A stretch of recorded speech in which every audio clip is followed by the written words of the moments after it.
دیکھیں جی، ڈاکٹر اسرار صاحب رحمہ اللہ تعالی میرے روحانی استادوں میں سے ایک استاد ہے۔ قرآن کے عمومی مضامین جس کو قرآن نے بہت زیادہ فوکس کیا ہے، ان مضامین کو ہائی لائٹ کرنا، اجاگر کرنا، پبلک کے سامنے لانا اور اس انداز سے لانا جو پبلک چاہتی ہے۔ میرا خیال ہے کہ اللہ نے اس میں ڈاکٹر اسرار رحمہ اللہ تعالیٰ کا کوئی ثانی بر صغیر میں پیدا نہیں کیا۔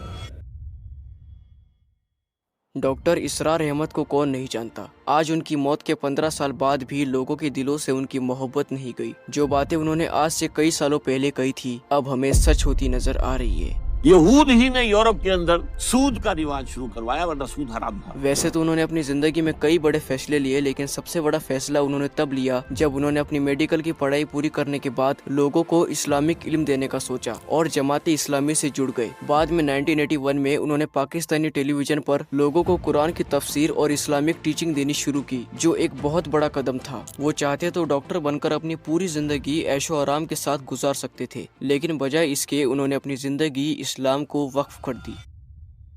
تو چلیے ہم آپ کو لے چلتے ہیں ڈاکٹر اسرار احمد کی زندگی کے اس سفر پر جسے آپ سالوں تک بھی نہ بھلا سکو گے۔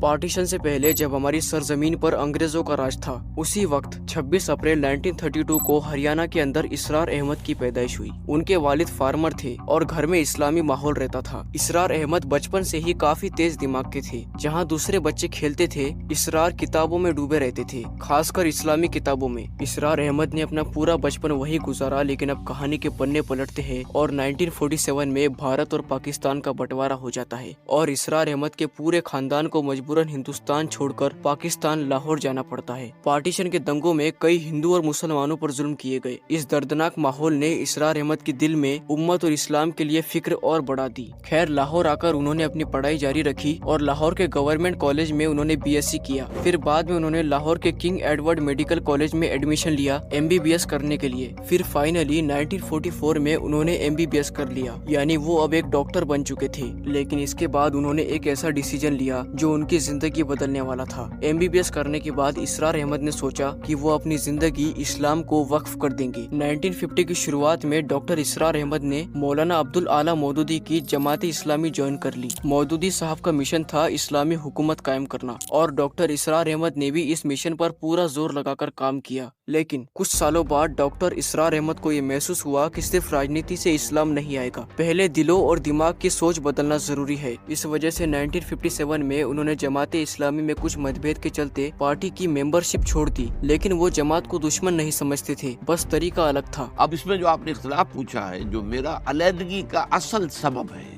وہ تو صرف ایک ہے، اور وہ یہ کہ جماعت اسلامی ایک انقلابی جماعت تھی۔ پہلے وہ ایک اصولی اسلامی انقلابی جماعت تھی، اب وہ اسلام پسند قومی سیاسی جماعت بن گئی۔ 1958 سے 1970 تک وہ ایک سچے ریسرچر بن کر کام کرتے رہے، قرآن، حدیث، اسلامی تاریخ اور فلسفی پر ڈیپ سٹڈی کرتے رہے۔ لیکن اب کہانی کے پنے پھر سے پلٹتے ہیں اور 1971 میں پاکستان کو دو حصوں میں بانٹنے والی جنگ بنگلہ دیش لائبریشن وار ہوتی ہے۔ اس جنگ نے ڈاکٹر اسرار احمد کو ہلا کر رکھ دیا۔ انہوں نے سوچا کہ یہ سب اس لیے ہوا کیونکہ مسلمان قرآن سے دور ہو گئے۔ اب ان سب کو دیکھتے ہوئے ڈاکٹر اسرار احمد نے ایک ایسا بڑا قدم اٹھایا جو عوام میں ایک نئی روشنی بن کر ابھرنے والا تھا۔ 28 مارچ 1975 میں ڈاکٹر اسرار احمد نے تنظیم اسلام نام کی ایک آرگنائزیشن سٹارٹ کی، لوگوں کو قرآن اور حدیث کی طرف واپس بلانے کے لیے اور صحیح اسلامی سوچ پھیلانے کے لیے۔ ڈاکٹر اسرار احمد کا بولنے کا طریقہ کافی الگ تھا۔ وہ دھیرے دھیرے ٹھہر ٹھہر کر گہری آواز میں بولا کرتے تھے، اکثر قرآن کی آیتوں کو پڑھتے اور سیدھا اس کا مطلب عام زبان میں سمجھایا کرتے تھے۔ ان کی تقریریں سننے سے دل بھی پگھلتا تھا اور دماغ بھی روشن ہوتا تھا۔ اس کے بعد 1980 میں اب ڈاکٹر اسرار احمد پاکستانی ٹیلی ویژن پر بھی آنے لگے۔ انہوں نے اپنی ایک سیریز سٹارٹ کی،